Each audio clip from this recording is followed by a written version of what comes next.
Hey guys, today we're talking microphones, specifically two of the most popular ones around. And you've probably heard of them, the Rode VideoMic Go, and of course, the Rode VideoMic Pro. And we're going to break them down. I'm going to tell you what I like about them, what I don't, which one I use more, and which one might be best for you. So let's get going.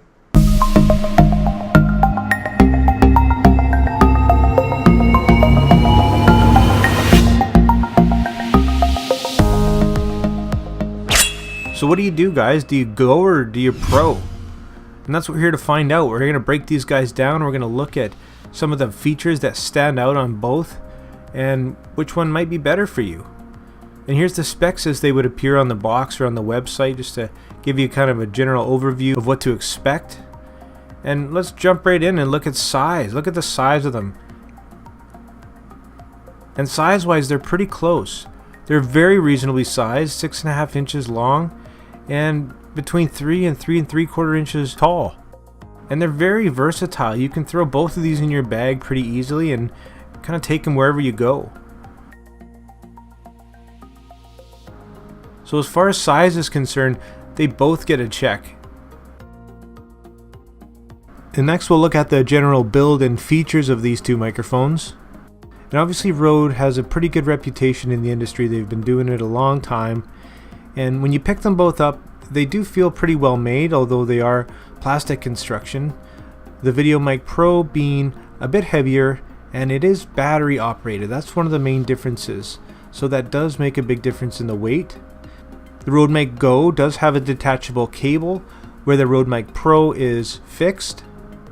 Both have Rode's Rycote Lyre shock mount, which is designed to reduce shock and minimize interference, and does a pretty good job. Now when you look at the back of both microphones, this is where you're going to notice the biggest change in the functionality of the two. And of course the Pro, being battery powered, does have some options. It's got an on and off switch, as well as a high pass filter. And this is going to allow you to get rid of some of the lower frequencies like the hums or traffic or anything that's not wanted if you're just wanting to really isolate maybe speech or voice, and that's a really nice feature. You'll also notice a switch with a -10, 0, and +20 decibel on it. And this is going to allow you to fine-tune your recording based on the sensitivity you want for the situation you're in. Now, although they're about the same length, there are some differences in the design. If you look at the VideoMic Go, it does sit a bit forward, and that causes the mic to stick out a little bit in the back, and it can actually impede the viewfinder in some cameras. It can be quite annoying. This isn't an issue with the VideoMic Pro, as it sits nicely forward. For some people, not having a battery is a plus, but as far as build and features are concerned here, the Pro is the clear winner.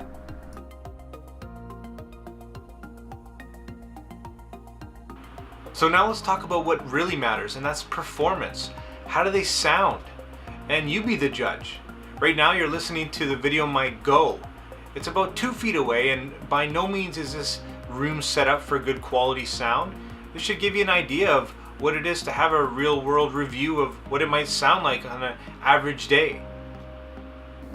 And this is the VideoMic Pro at -10 decibels without the high pass filter. And here it is again without the high pass filter, but at 0 decibels. And here it is +20 decibels without the high pass filter. And to give you an idea of difference, here it is at 0 decibels with the high pass filter on. And hopefully you could have noticed some of the differences in the different sounds. And this is just the cheap lapel mic that I use to film a lot of the stuff that I do. And it goes to show you, you don't need to spend a heck of a lot of money to get good quality sound. Or just work with what you have. This is sound straight out of camera, no mic. Although the VideoMic Pro might not be as easygoing as the Go, the Pro is the clear winner in performance. So let's talk value. Both of these mics have value of their own. If you're on a budget and love the run and gun style, not having to worry about much, it's hard to beat the $60 VideoMic Go. But if budget's not an issue and you really want to step up to that professional sound quality, I suggest going with the VideoMic Pro. Buy once, cry once. There's even an option to go with the VideoMic Pro Plus, which includes a nice rechargeable battery instead of having to use a 9-volt battery. It's only around $20 American more, or if you're in Canada, around $100 for some reason.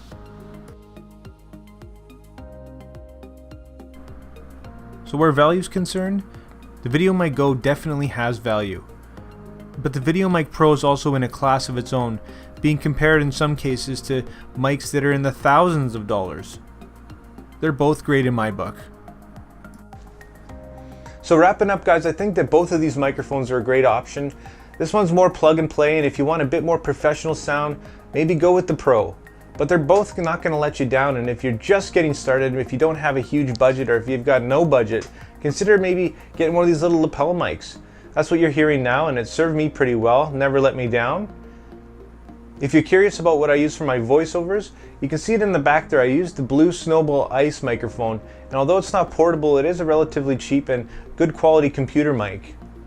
So if you are thinking about pulling the trigger on one of these products, I do have affiliate links in the description below. It'll take you right to where you can buy them.